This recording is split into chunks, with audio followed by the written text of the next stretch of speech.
This is Writers on Film, the only podcast dedicated to books on cinema.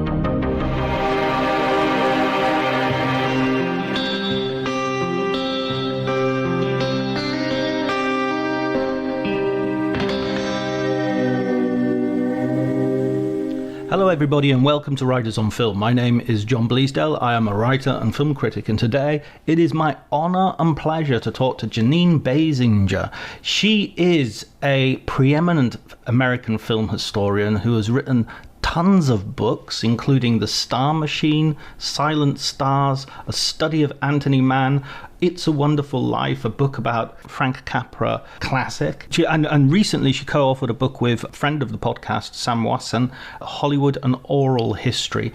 She set up a university department and taught there for many, many years.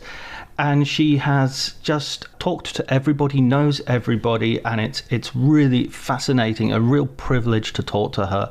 As you can tell, I'm not going to say any more, I'll tell you the truth, because the conversation is so good. This is one of the best episodes of Writers on Film that I have had the pleasure. This is why I do it. This is why I do it, to have conversations with people like Jeanine, people like my other guests. It's an education for me. And I hope it will be a pleasure and an education for you as well. Forget everything else. Let's listen to that conversation.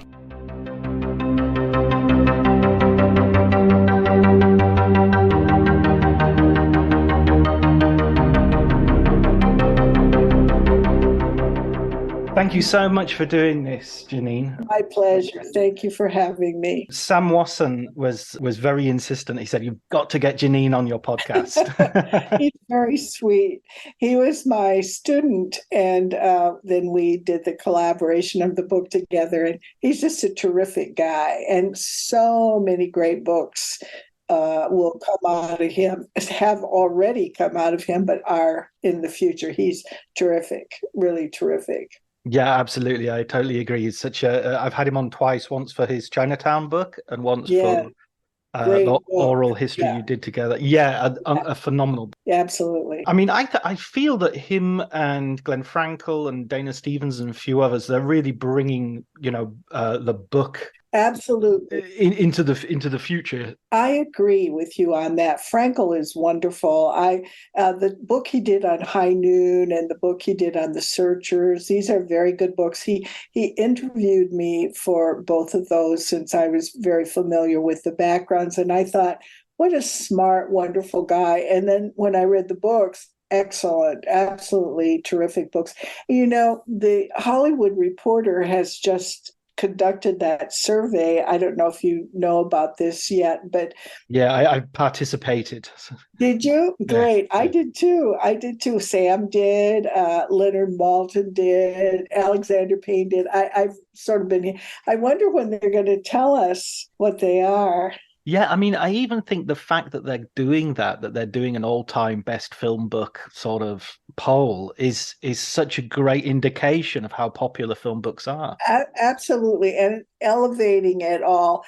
To have a book like Chinatown, we just didn't have books like that for many years. It was mostly sort of gossipy biographies of stars or somewhat inaccurate, oversimplified histories, repeating erroneous cliches like the jazz singers, the first sound film, that kind of thing. Now I think it's getting serious and people are bringing a really exciting personal point of view. Primary documents are available, which they didn't used to be at all, and now people can examine, that. And most of the people now are dead, so you can't interview them. Tragic as that is, it does free you from the anecdotal history that is largely self-serving by people. So, we're going in a good direction here, I think. Yeah, and also sort of the respect that you have to sort of take everyone very, very carefully. And once, I'm not sure if it was Philip Roth or Norman Mailer who said, when a writer enters a family, they have to die. It's it's a similar thing. What you have to get over other people's sensitivities to write the facts. Yes, and it's hard. I mean, it can be difficult. I'm of an age that I was around for so many of the responses to films Mm. or the opinions people had, or I worked in a movie theater forever. And as an usher, I said it's the only job I was never promoted from, because I never wanted to be promoted, because I always wanted to watch the movie and watch it over and over and see how audiences responded. And I learned so much from that process. And so often people claim nobody liked this movie, and I'm like, what? Wait, this isn't right. Or it's Mm. it's interesting. The older you get, the more dubious history seems to you, because what you remember from your own life doesn't match what people are saying about an era you were alive in or defining it. For instance, I grew up in a small town in South Dakota in the 1950s, going to high school and college. The definition of the role of women and the attitude toward women that is given out generally for that era bears no relationship to my experience. And I'm Mm. thinking, well, did I grow up in the Twilight Zone? I mean, what's the deal here? Women worked. My mother worked full-time job. Women were necessary to the ongoing running of the community. And it's just odd. That's an aside probably, but No, I mean, I remember my mum working. I always wonder if it's a class thing as well, that people watch Mad Men and think, oh, the women are all have housewives. And you're going, well, if you're middle class, yes, but if you're working class, everyone works. There's no, even the kids work. you were needed for the family coffers. But it's in America. We like to pretend we don't have a class issue. All you have to do is look at a movie like Mildred Pierce, and we do have a class issue, but we always kind of deny it. But women of means also worked in my community. It's Mm. just interesting to me. We need more oral histories, and we need more personal accounts from people in different situations in different eras, to sort of learn what was it really like for an individual to have those recorded. I think is very important. Can I ask, because you include the usher experience of being an usher in a cinema in the Star Machine, which I've recently Yes, read in preparation for this interview, and it's a yes. wonderful book. Thank you. Oh, it's just an absolute joy. I was stopping and laughing and underlining things and quoting people. Thank you. Thank you so much. But nowadays we talk about the theatrical experience, and the people are often complaining about the quality of the theatrical experience in these days. What was the theatrical experience in the 1950s? Were crowds, were the theater goers well behaved, or was it a mix, or what was it like? It was a beautiful experience in my lifetime. I'm very old. I was born in 1936. I was a hardcore moviegoer by the age of 3. I could put my little seat down in a chair and sit there no matter what. And all through the 40s and into the 50s, heading toward the end where it began to change, it was a cathedral-like experience. Where I went to the movies, the theater was beautiful, scrupulously clean. The popcorn was being popped fresh and butter melted to put on it. The candy had just been brought in. It wasn't 3 years old. Everybody was courteous. The ushers were dressed up. The ticket taker was dressed up. The ticket seller was dressed up. And you entered it. You went on dates there. You went to events there. It was something special. You didn't have a lot of TV until you got to the 40s. You really had almost none. And you didn't have lots of other events in a typical small town. So the going to the movies was the thing. And it was a great experience. The sound systems were good. The projection quality was first rate. And of course, you still had nitrate film up to 1948 and over to 1952.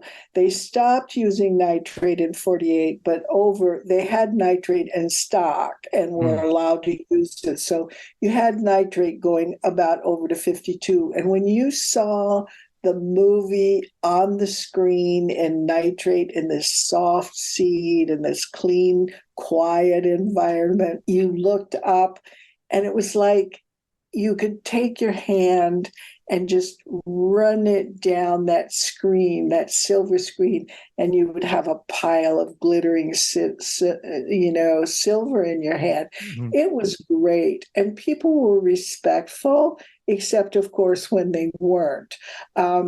Mostly they were respectful.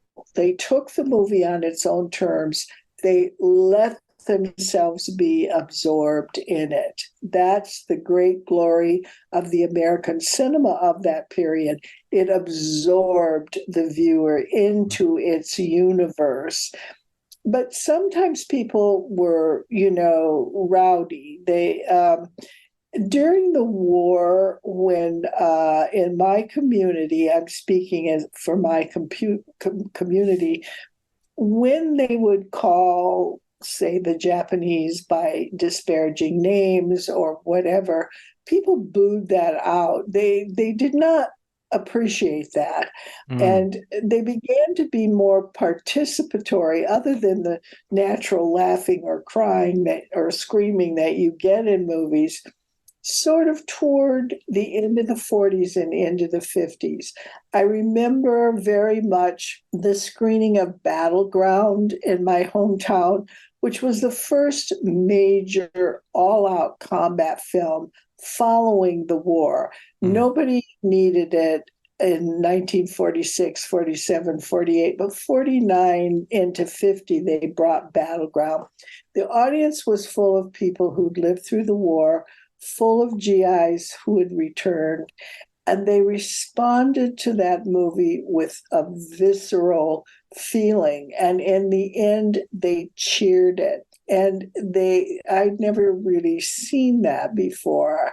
I'd seen applause, I'd seen a lot of pleasure, I'd seen all kinds of, but never standing up on their feet and applauding, because the GIs in the audience felt this was a film that was talking about what it was like to be at the Battle of Bologna. And so, that was interesting to me. I spent a lot of time studying audiences. Well, I had to look at the same film multiple times and you get bored. So I'd walk down the aisle and go through the curtains at the exit and peek out to watch them. And you can see people reacting. And what's interesting is they would go, they were like an orchestra being conducted by the film. And that's where I first kind of learned that the director or the people, the group making the film had a goal in mind for the audience, that they were including the audience, directing the audience. And that was a big life-changing experience for me, as I realized these things don't happen by accident. There's a plan, and the audience is seen by them as part of the thing they're creating. And that was very interesting. And the audience, as they're reacting to these films and participating in these films, they're also living with a different kind of film than what we have today, and a different kind of stardom. I mean, the Star Machine. I mean, we'll talk about other works as well, but the Star Machine is very much about that studio system of creating a certain type of star. Yes, the people talk Hollywood as if it has always been the same thing and will always be the same thing. the old Hollywood and the new Hollywood are really very different entities. And the old Hollywood was very star driven and built around stars and their personas they created for them, and the audience's love and attachment to a star. So they turned out a lot of star movies. And that was a genre unto itself, the star movie, the Clark Gable movie, the Jean Harlow movie. And they put out a lot of those, 3 or 4 of those a year, and it drew audiences. When you lose the studio system, when around 1960 it kind of collapses and stars have defected to their own individual contracts and people are fleeing the studios, and the studios have to divest themselves of their theater chains, and new appetites come in through the distributing of foreign films, a lot of them of a corporate business, more of a business. In the beginning, it was a producer business, but it evolved over to stars, and then it changed. So it's constantly changing. And as it changes, the role of the audience changes. When I look at some of the movies today, I see an enormous difference between what I, as a child and a young film goer, experienced. It was, for me, it was to bring me in immersively, put me in it, make me forget everything. And it's dimensional. I can go in there and be a part and lose everything that's here in reality. Today, I'm placed much more as an observer. And instead of being a deep thing that I go into, it's a surface thing that I watch that passes in front of me. So the whole kind of system has changed, and television viewing has been a part of that because it is more observing, because you're eating, you're cooking dinner, the phone is ringing, so it passes in front of you, and you don't lose yourself in it. There were no distractions in the movie theaters, so it's 2 different things for the audience. Yeah, I think television always feels halfway between movies and radio, really. So it's sort of that thing you won't miss anything if you leave the room and come back 2 minutes later, or we'll be able to pick it up quite easily. Whereas in the movie theater, you don't want to go to the bathroom because you don't want to miss anything at all. I know, Rome can fall. You have to run to the bathroom when you come back. Rome is gone. I mean, they move. I mean, you got to watch carefully, and also you don't want to break the mood of it. You're so deeply into it. And so, that is an important issue about why people don't go out to the movies or don't like movies as much or find it harder to appreciate them, or who need niche programming, something about themselves. There was no real niche programming in the golden years. Every movie was designed to be for every film goer, every dad, every mom, every daughter, every boyfriend, every child, every dog. I mean, everything was for people to all go to the movies. And then that began to break down. We had to protect children. We had to create teen movies. We had to create grown-up movies. And that's where we are today. So you're a kid, you're working as an usher, you've been watching movies since the age of 3. When did you start thinking you're going to write about movies? When did it become part of your professional interest? Well, everything was movies for me. I loved them madly. I was a good student in school, and I wanted to be a writer. And of course, no one ever asked me to write on the movies. until Orson Welles' Macbeth was brought to town for the school children to improve their knowledge of Shakespeare, and I got to write on the movies for the first time.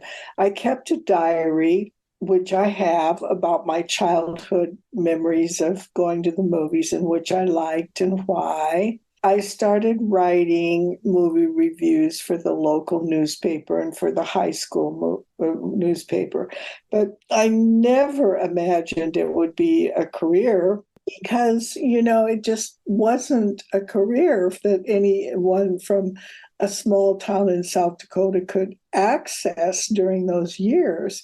So in college, I majored in American literature and communication. Then I got a master's in that level because communication was the only field, and it was offered in major state universities by grant, to be taught as a field, to understand radio and all of the forms that brought information out into the hinterlands. I wasn't very interested in that, but I thought at least it's called communications and maybe I can sneak in movies. So I studied all that and had a master's. But in the meantime, I pursued an individual interest. It was like a hobby for me. I collected movie star paper dolls and old movie magazines and posters. I pursued revival houses so I could see the movies that I didn't see as a child or that were before my time. My oldest sister was very helpful in getting me to see, she was at the University of Chicago, to see old silent films. I started going to places like Eastman House and, to see old movies and learn about them. And I scoured old magazines. I began to form a self-education project, and then I would write my thoughts about them. But this was a sideline. It never occurred to me that I would be able to make a living writing about movies. It just wasn't in the cards in my early years. I did it as a hobby. Then I saw a book. My parents gave me for Christmas a book called The Movies by mainly Richard Griffith. And I thought, oh, you can write about this and sell that book in a store. I was quite interested in that. But still, I became a teacher, and I thought of myself as a teacher, but I was known for being someone who knew a lot about history because I'd read the files of the studios. I was in there on the ground floor. So someone, Ted Sinnott, just approached me and said, will you write a book for my pyramid series? And I'm like, well, I don't know. And he said, well, I pay you.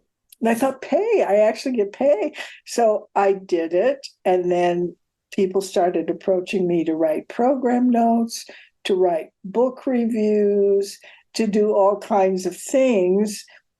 And so I just began with that. And I wrote altogether 13 books to now, 6 of which were written in collaboration, really, with the famous editor Bob Gottlieb of Knopf, which was a great pleasure, a divine man. And we traveled around and had fun together. It was great. And I did 2 academic books to get tenure and to get promotion. And then I just did what I wanted. And in the meantime, once you get that olive out of the bottle, that first olive, your first book, it rolls out. Everything comes rolling out. People come to you and ask you to do things. And I just started being, writing book reviews and articles and all kinds of things. I like to write. I love to write, but I never thought of myself as a writer. And I still don't, because I'm a teacher. My first primary job that from which I made a living was as the Corwin Fuller Professor of Film Studies at Wesleyan University. Mm. And someone once challenged me in a public presentation about, well, why do you not call yourself a writer? And I'm like, well, I don't know. I just never thought of it, because other people do nothing but write on film and make a living from it. I had a big job that was building and creating a film, major and structure, and building a big building for it. And that took most of my time, and I just kind of wrote on the side. But truly, I'd been writing a long time. My local newspaper had me write a column called Teenage Topics. Never mind, I wasn't a teenager. I was 11, but my sisters were teenagers, so I could spy on them. But it included people's responses to movies. So I don't know if this is just me meandering, or if this answers your question or No, it not. certainly does. It sounds like the degree title communication it sort of takes all of that in the teaching, the writing, and the history. The wish to communicate that Yes, history. I'm interested as well in the fact that you're looking at this from Dakota, and you're looking at this as a child, and then you start the teaching and the writing, and you get the opportunity to go and talk to some of these people as a historian and yes. interview them. What was that? Well, what must that have felt like? So being able to go behind the curtain, and see the Wizard of Oz, so to speak. Wonderful. I never dreamed that I would be meeting Betty Grable, much less Van Ness Pugliese or somebody, as a child. My parents were very helpful with this, Mm. taking me things to places. And I would write letters.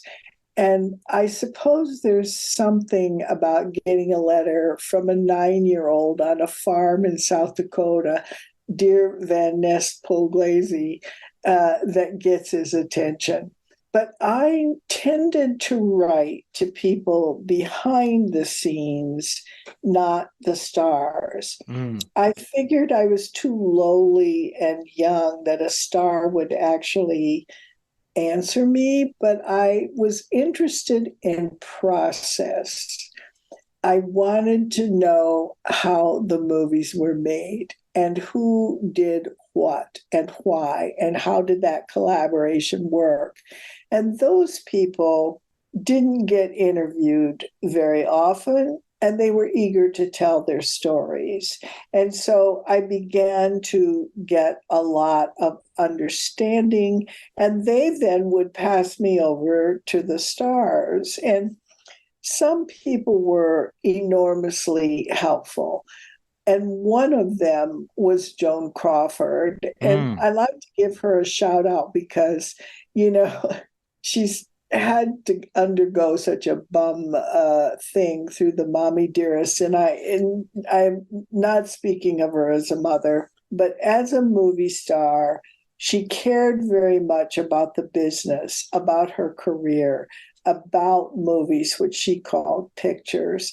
And she was so helpful in opening doors and explaining to me how things worked. And then once you become friends with a man like Frank Capra, very, very smart, very clear about things, explaining relationships and how things work. When I look back on it, how lucky was I? And it was all such an accident of just kind of like a hobby. And I was very fortunate. And of course, because I had looked at so many films and studied them and seen them multiple times, I could ask questions that they were interested in answering, and then I just started writing. It's one of those things that sometimes someone is born, I will be a writer on film, and then Yeah. they do it. I was kind of like, I will be at every movie that comes to town. And that was kind of the range of my plan, except that I loved the thing so much that I started saving. And when I was working in the movie theater, I would learn to save the posters, or, it's just, I don't know, it's just kind of like a happy accident, Yeah. really. I love the quote that you have when you interview Joan Crawford and you ask her about people being late. And she goes, "Well, I don't understand. What do you mean?" Well, what if someone is late to the set or somebody, it's like, it's never happened. Why would that happen? Why would someone be late? That never happens. And it's just such a beautiful Right. moment. It is. And of course, she was never late, and most people weren't. One of the things I always tried to get across to my students about the past and also about the future, if they're going into the business, you're not going to be late. You're not going to have excuses. You're not going to say, oh, I forgot to bring that prop. The business is tough, and it runs on money being spent, and it's got to function the way it needs to function. You have to be on time. You have to have done everything you were asked to do and more. And if they ask you to go do a laundry run for them, you got to do it. And I think that's hard for young people today. It seems I get complaints from professionals who about this all the time, that students aren't willing to start at the bottom. They aren't willing to do all the little things you have to do, and they don't respect the absolutely rigid hierarchy of work. They have fun making movies, but they don't cut corners. It just costs too much money. It just costs too much money. Yeah, you learn your lines, you hit your marks, you try not to bump into the furniture. You know? Absolutely correct. Who was the person that you interview? I mean, you've interviewed so many people from so many different worlds and so many different eras of cinema. But who would you put as your sort of your most sort of gobsmacking moment?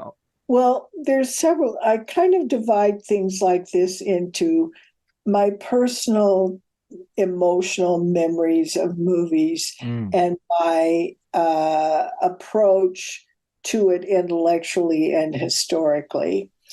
For me, when I was a little girl, the biggest number one female star was Betty Grable. Meeting Betty Grable and becoming friends with her was a thrill for me. And she was just a darling person, fun, funny, unpretentious, and wonderful. So that's a category. For the other kind of who did I learn the most from and what was the most significant, it would be Frank Capra as a director. We became very, very close, he and his wife and my husband and I.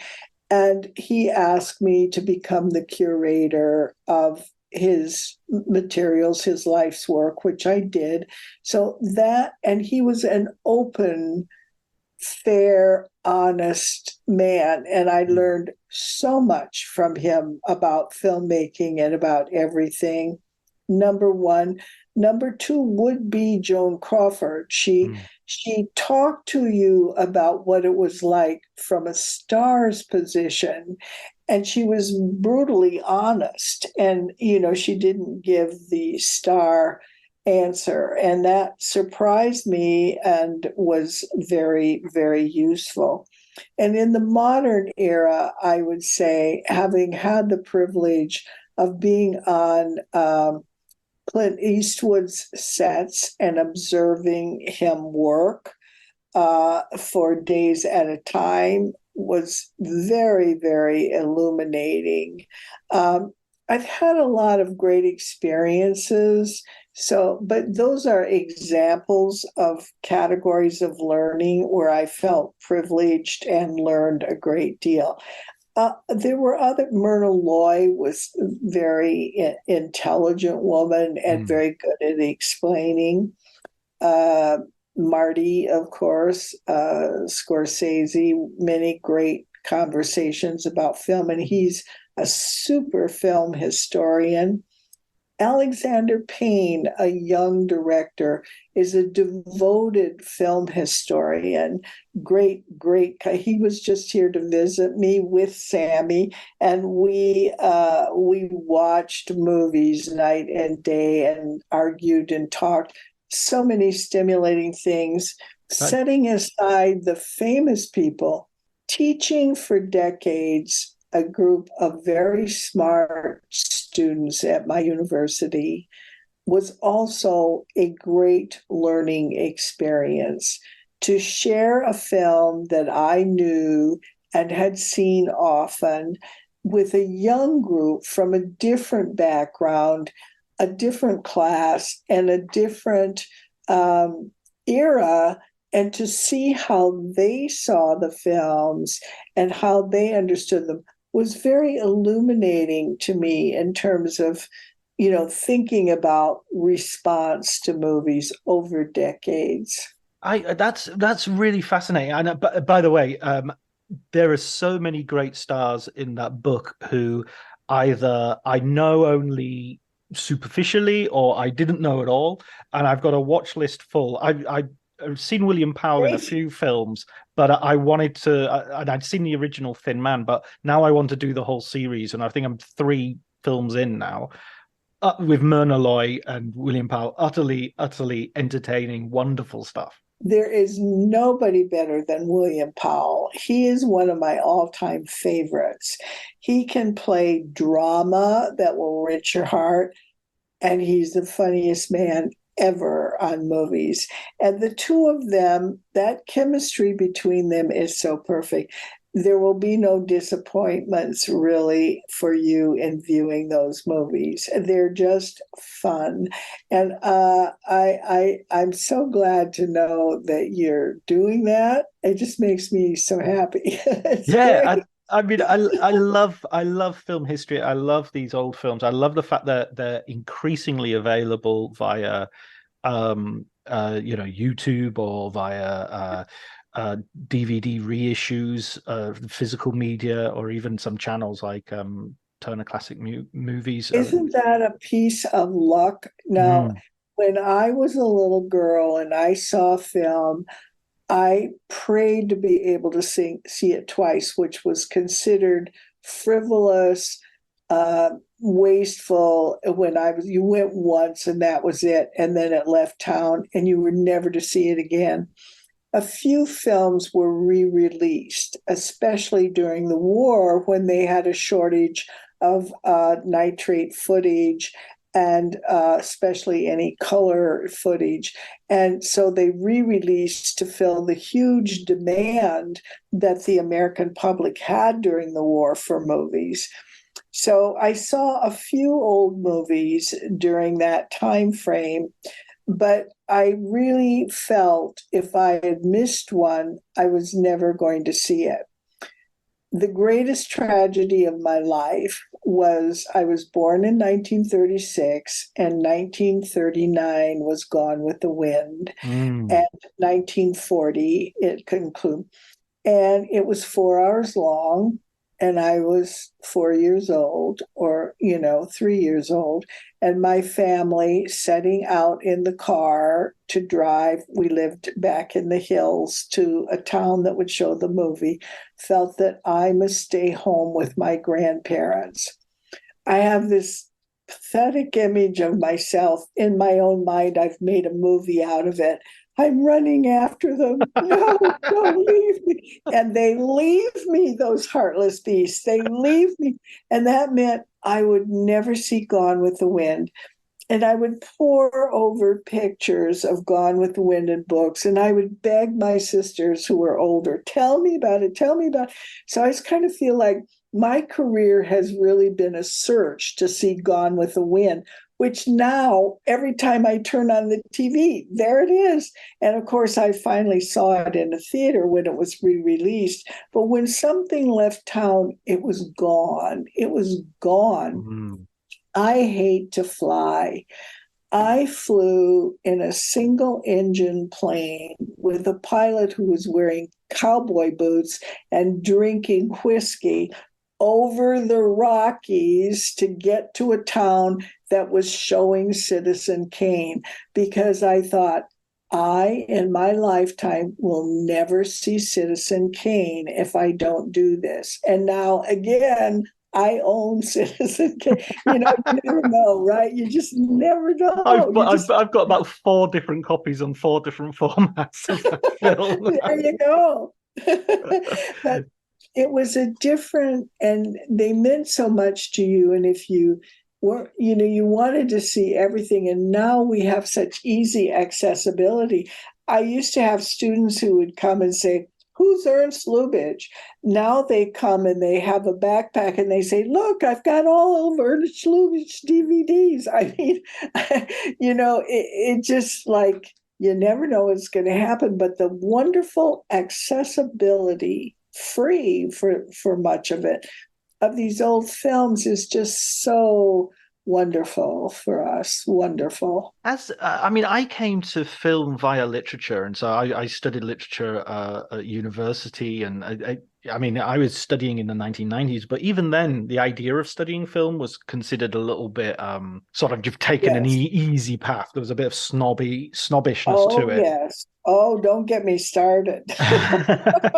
But one thing I think when I look at film history now, or not necessarily film history, but some people's attitudes towards films, is that there's an discomfort with sort of certain aspects of what attitudes were like back then, and films reflect that. And so there's talk of like, oh, how could we watch Birth of a Nation nowadays?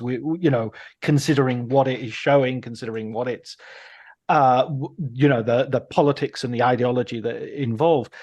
I personally, I don't want to say personally what I think.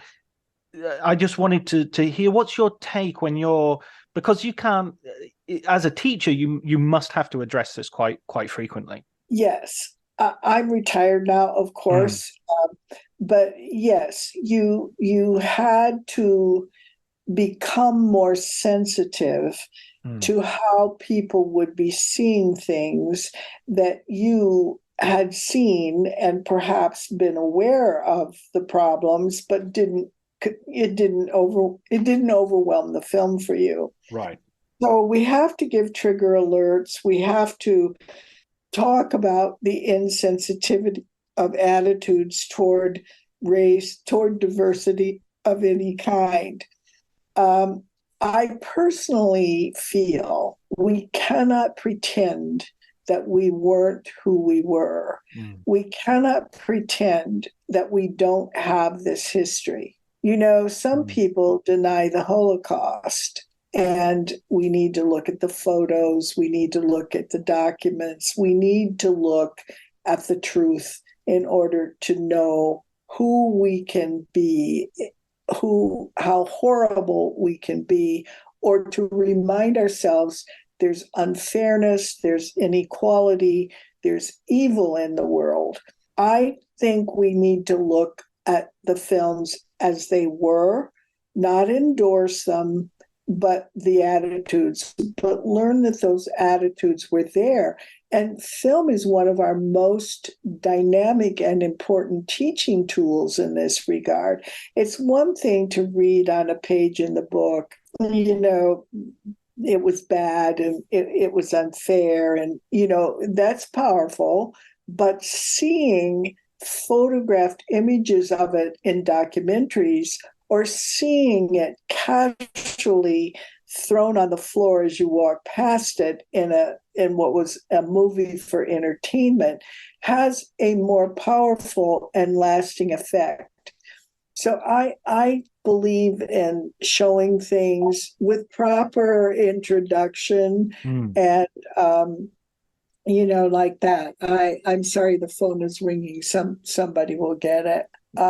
So I just think we have to do that. And also, I'm a sort of a historical purist. I mean, Mm.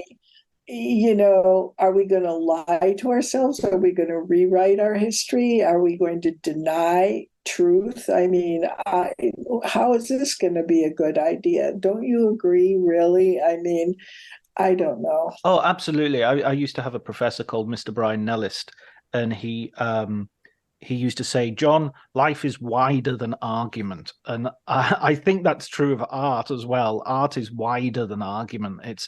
We can argue about stuff and say things like, well, I saw it in your book and the way you're dealing with this classic cinema. You can say, oh, this is so sexist. These women always have to go back to the home. But you don't remember them as being back in the home. You remember Betty Davis and Joan Crawford and all the rest of it as being powerful, transgressive figures, no matter what the happy ending might resolve. So even the films themselves, which apparently do a very simple ideological thing, in reality do something much more complicated. I really agree. And I love that wider than argument. I wrote it down. That's fabulous. A great quote. And I'm glad you shared it.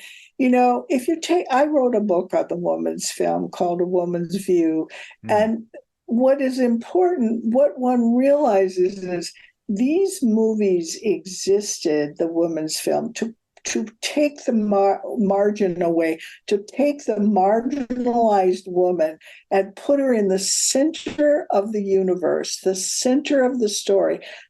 Everything happens because of her. And because the women can't, there's no story if she sits around the house baking pie. You have a wide history in America of women flying airplanes, editing magazines, performing high-level surgery, even being the president. I mean, and what you see is that if you're a little girl, as I was, and you go to those movies and you see women dominating and doing things and out in the world, that's your idea of what adult life is going to be. And those movies help to make the changes that we have today. I also feel that I've spent my whole life looking at movies, and I've seen 1,000. I got to tell you, most people teaching movies, writing about movies, have a very small list of movies they work from.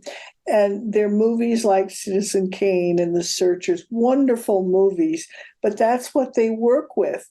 But, how about going out and seeing Mandalay with Kay Francis, directed by Michael Curtiz? You know what? You're going to learn a lot about the attitude of women in the movies. And so, they aren't they're selecting movies. They have a grid of what they think the movies are. They put the grid on the situation, pick the movies that fit their ideas and show those.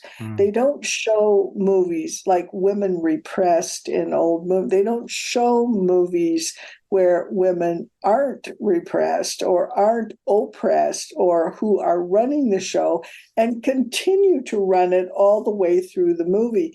We need a wider range of knowledge of what was actually out there. I saw movies as a child, a little girl, that inspired me to be independent and to follow what I wanted to do. These movies don't tell you not to get married. They just act like marriage is that thing you're going to do. And then what else are you going to do? There's a lot of knowledge. There's a lot of tiny sort of mouse-like looks at movie history that have become what we think it is. And I'm calling for a wider understanding.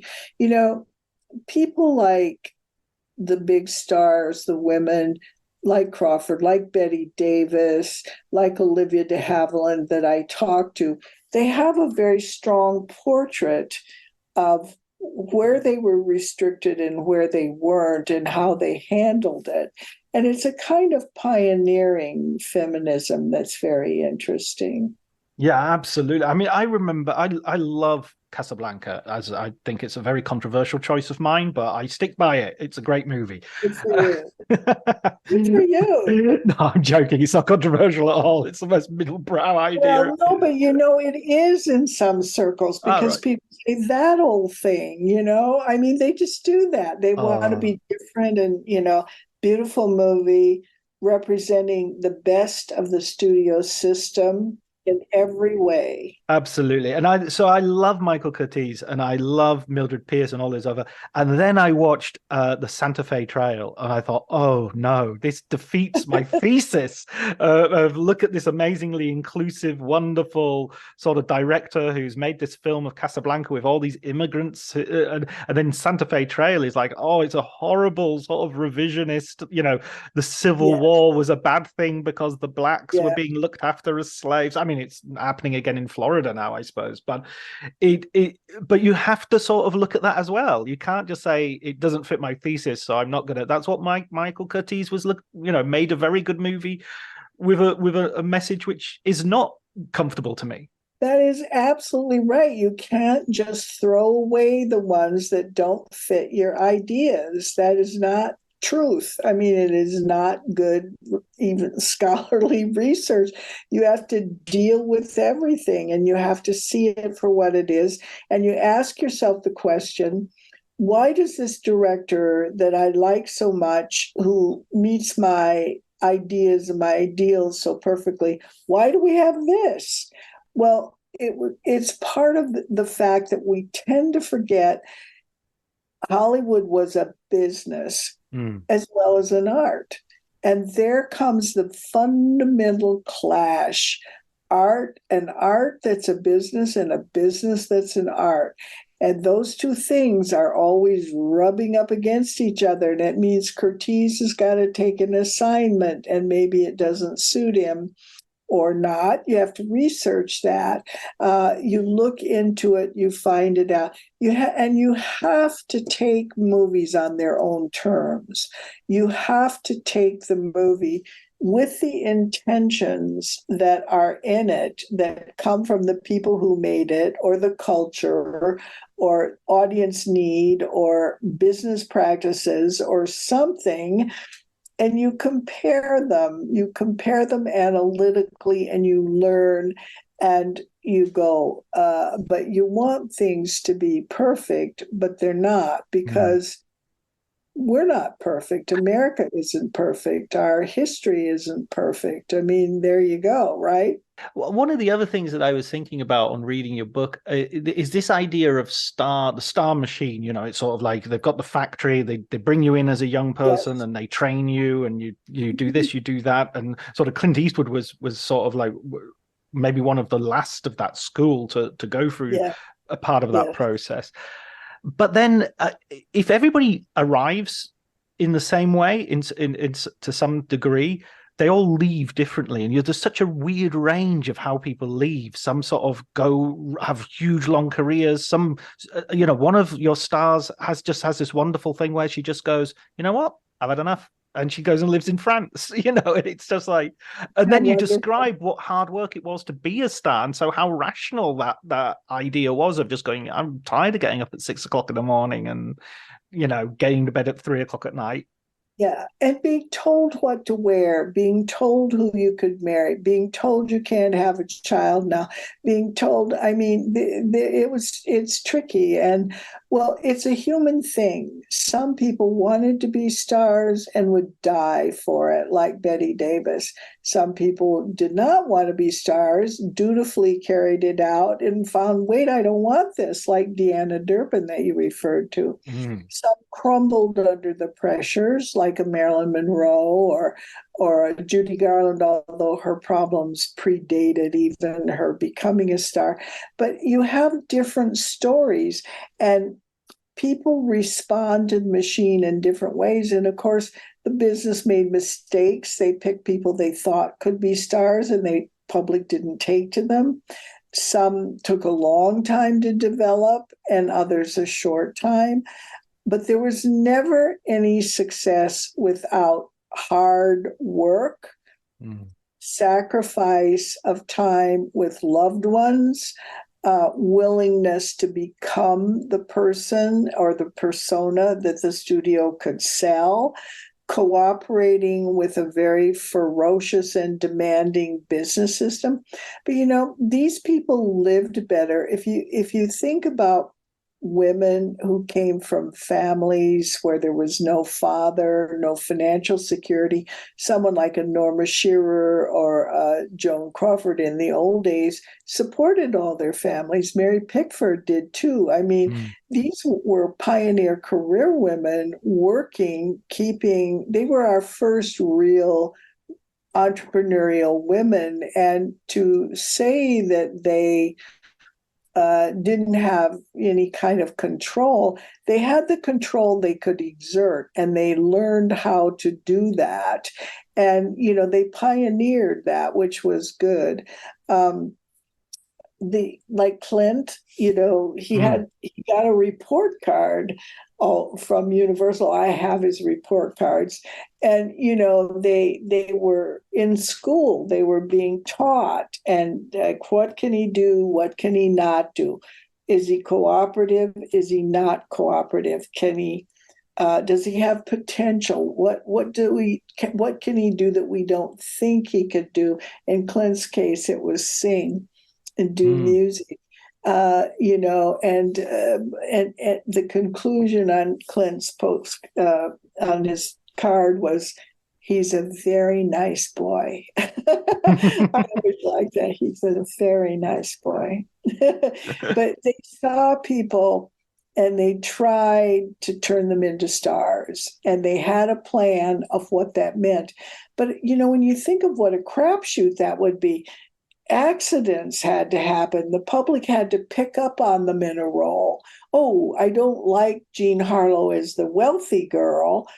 I like Jean Harlow as the tramp. The business didn't know at first because she was actually from a fairly well-to-do family and had been educated, and she was beautiful. But then they find out, no, she's better as a tramp in like Red Dust, a tough kind of babe. They had to learn those things, and they spent a lot of money, but they had the machine. They could put them in movies and learn what the audience liked and didn't like. They could find out things and sell it. It was a really difficult process, and they made a lot of mistakes, but they learned. And when they hit the jackpot, then they were making a lot of money off those people. I love the Andy Hardy movies as well, in the sense that they could use those as tryouts. You can, just give him a couple of co-stars and see if they work out. The stars could carry the beginner and protect the property that the studio had created. It was a very efficient machine, not foolproof, but it could fix its own mistakes with a success. And they had enough people moving around in the whole deal that they could try it. And it was an experiment. No one ever realizes how experimental Hollywood is. They always thought of it as a very dull place, shot, reverse shot, nothing else. But you go back and look at all those films in the 30s, you can find 360-degree pans, you can find superimpositions, you can find elaborate structures of flashback. Citizen Kane wasn't the first movie to have multiple overlapping flashbacks. It had been done earlier. I mean, you just find, when you really look into Hollywood's history, you find a very different story from what most people think. And one of the things that Sam and I found in reading all those oral histories, which, by the way, were awesome, I said to Sam, there's 3 words that emerge here from these people. They bitch or whatever, but they had fun, they felt they were a family inside the studio, and they were flexible with each other about disagreements.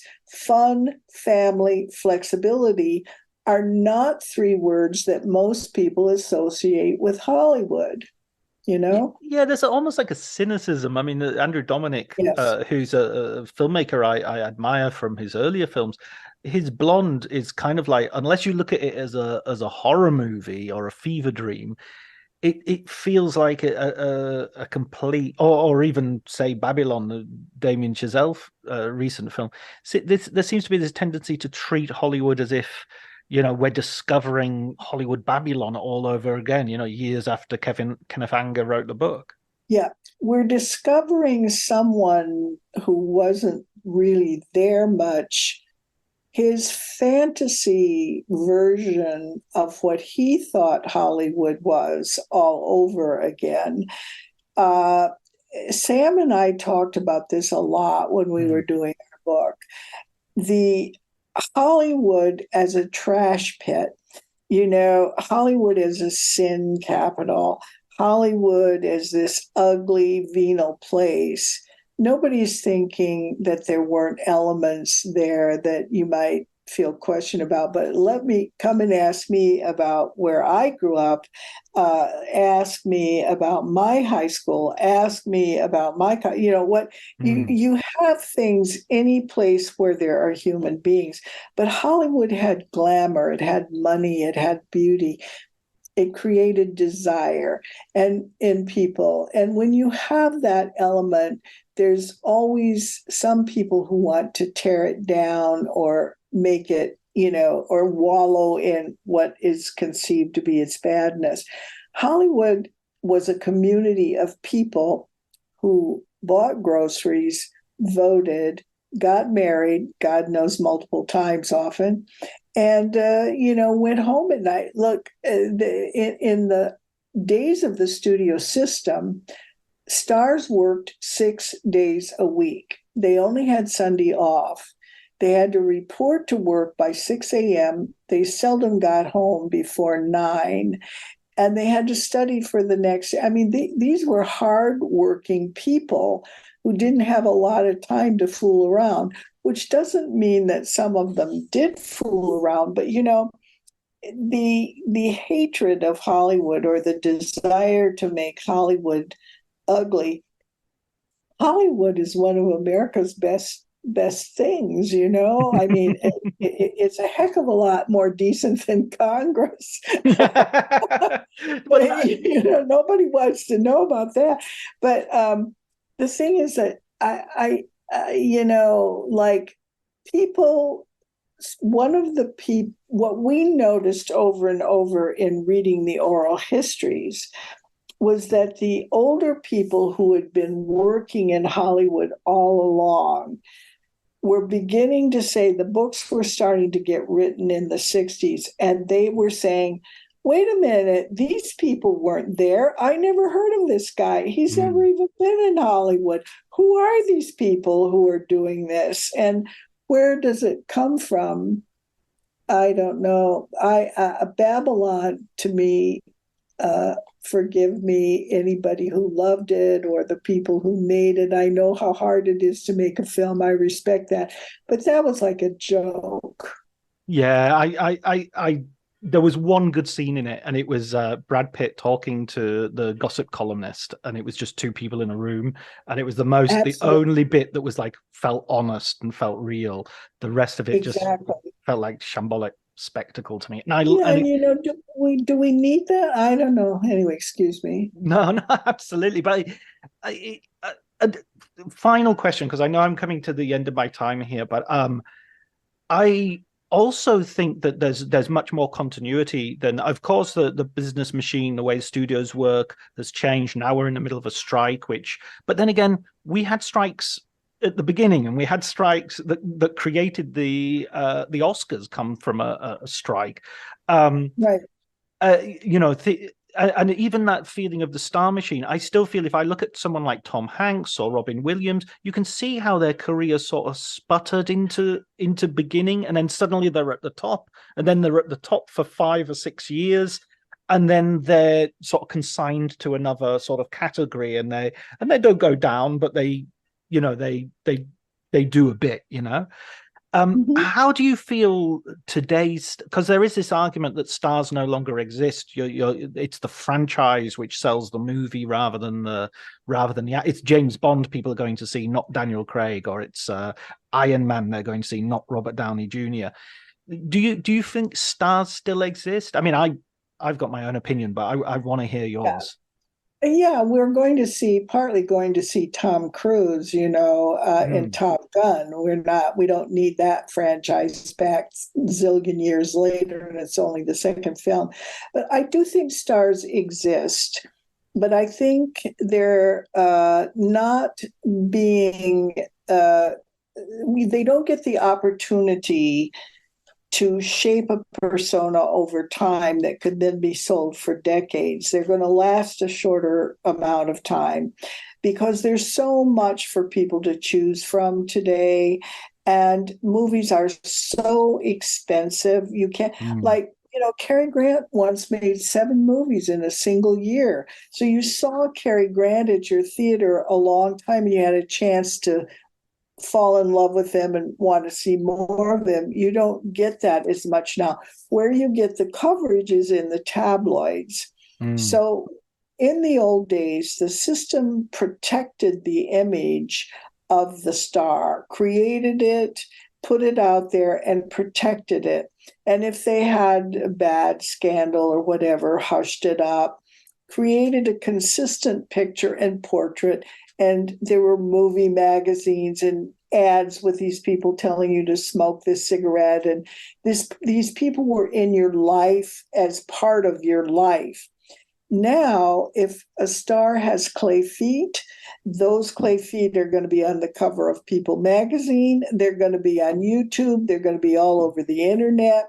We don't treat them the same way. They aren't our people we want to be. We might envy them, but it's whether they entertain us or not. And we get tired of them very fast. mm. Stars exist, but we kill them faster. And we're there, and they are less interesting. Perhaps this is a function of my age, but don't all the women often look alike? And there was a period of time where they were all named Meg, and I just get, and they're Amy's and Ellen's, and I just get all confused. They all seem alike to me. I can't, they aren't as distinctive. This may just be me as an old person, but stars are not protected. They aren't made into somebody who is a star. They're just kind of people, and they want to make different kinds of stuff, and some of it's good. And it can't come out as often because it takes longer to make these elaborate, expensive movies. So I do think we have stars. I'm a person who believes we'll always have stars. You might want to see somebody you don't know and they seem more believable in a small indie movie, and that's fine. But if you're going to be a movie goer, you look to see what's the genre, what's the star. And when I say genre, I don't mean franchise. When I'm going to go, when people are going to go to the movies or look at movies, we just had a whole bunch of people here for the weekend. We spent the whole time watching movies. How do we do it? Let's find a screwball comedy. Well, who do you like? Well, let's find a Carol Lombard. They're always Mm. asking, or they're saying, I love Brad Pitt. Let's find a Brad Pitt movie. Let's find one of his funny ones. The moviegoer goes for genre and star today in the same way it always did. Yeah, Am I yeah. crazy? Don't they? I maybe, remember I'm older, so my habits have changed, and you need a young person to give me a rebuttal.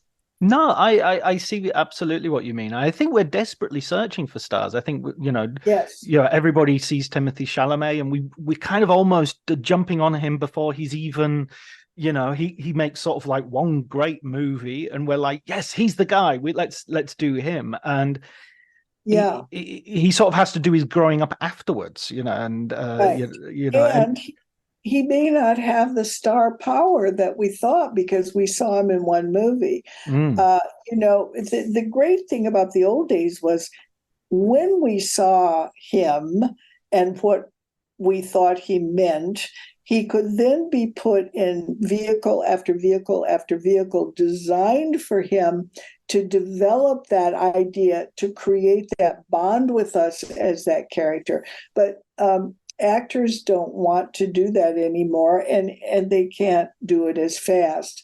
By the way, I wouldn't miss him if he went away. oh well, yeah, I love him. I think he's great, and I Oh, love you him. do?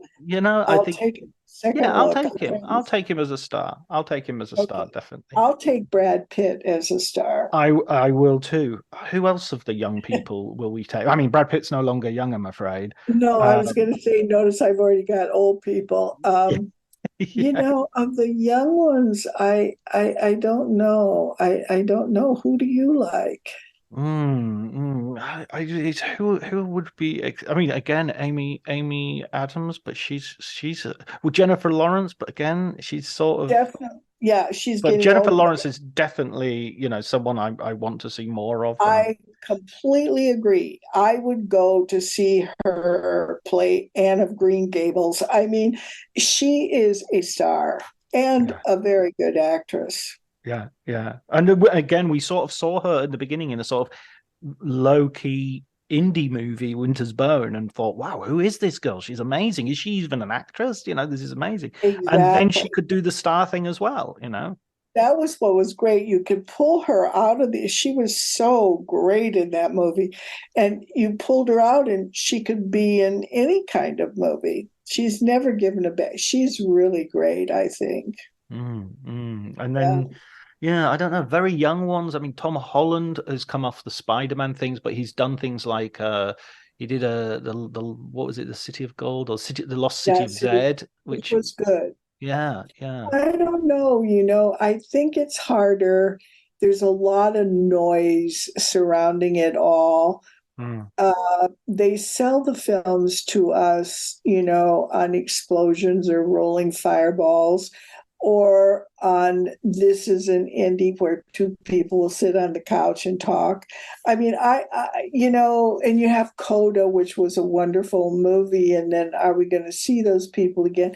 It's different now and harder to explain and define because it's not a single organized business hierarchy the way mm, it once was. mm. And someone can have a giant success and just not get another role and they just kind of disappear, or they find they don't like the business, or they go off into television, which is a different system. I don't know.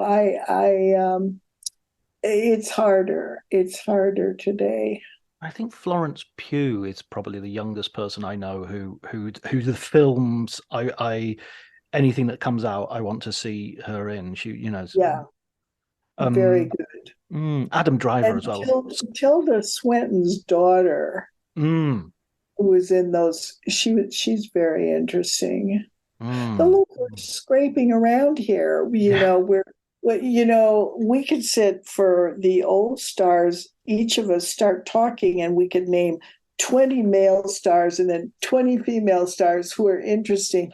It's a different, that the older days were developing stars as a major business plan, Mm, mm, knowing that this ensured audience loyalty, audience interest and excitement, and box office coins being put down.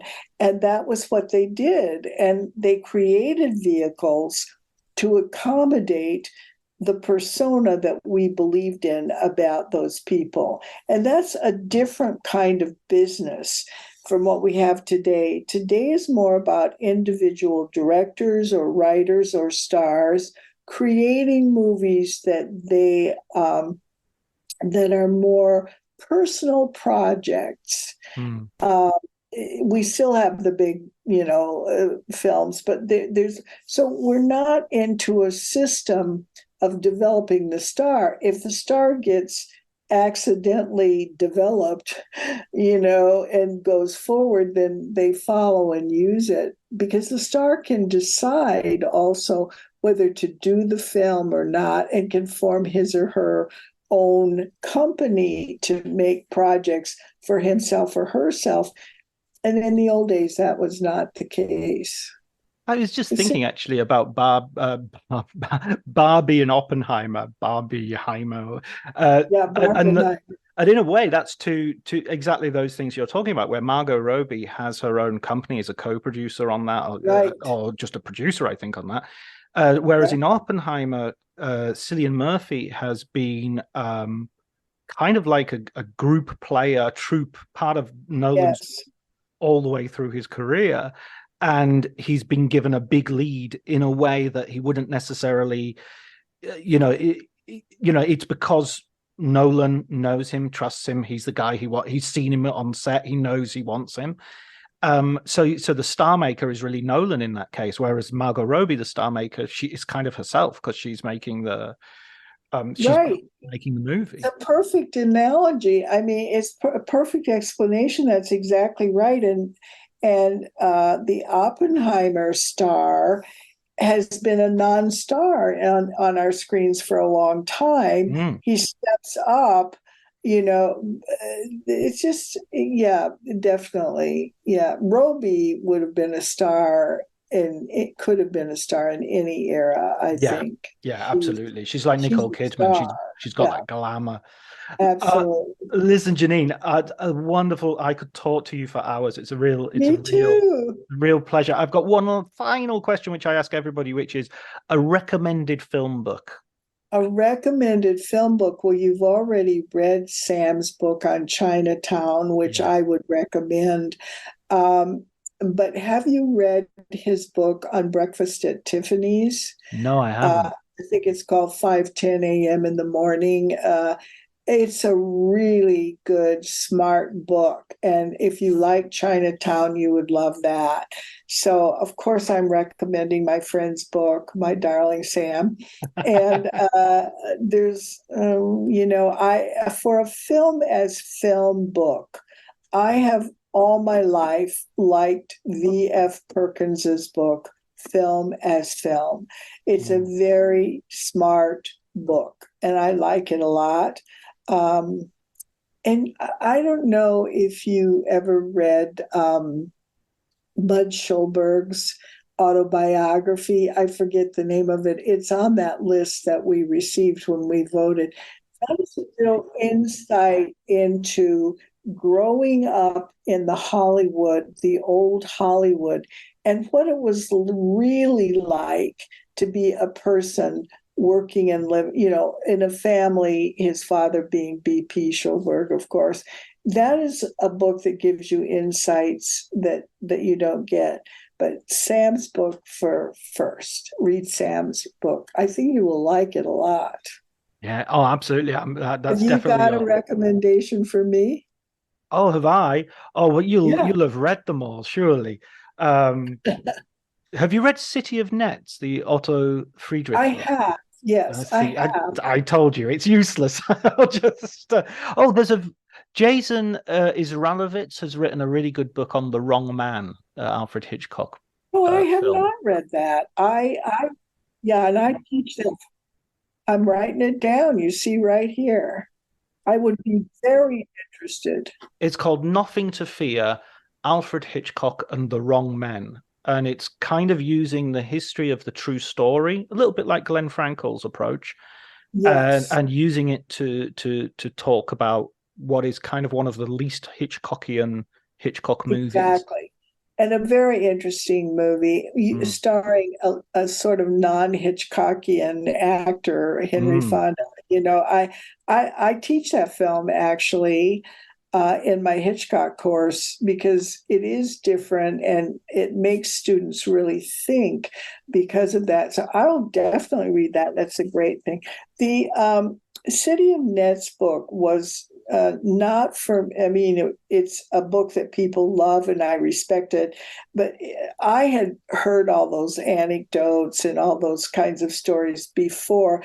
I've been around a long time and I interviewed a lot of people, and it wasn't as interesting to me or as fresh because I had heard.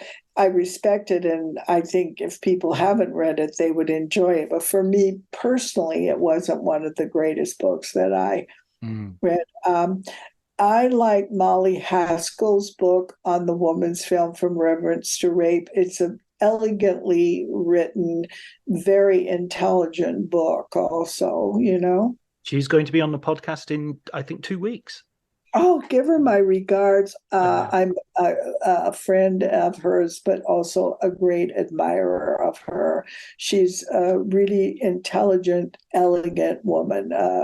Very good. You'll have a wonderful interview with her. Excellent. Excellent. As I have had with you, Jeanine, I've absolutely awestruck, and I hope we can have a conversation sometime in the future. Anytime. Especially now that I can work this thing. You call me anytime, okay? Thank you so much, Jeanine. It's my pleasure. It was a lot of fun. Thank you so much for having me.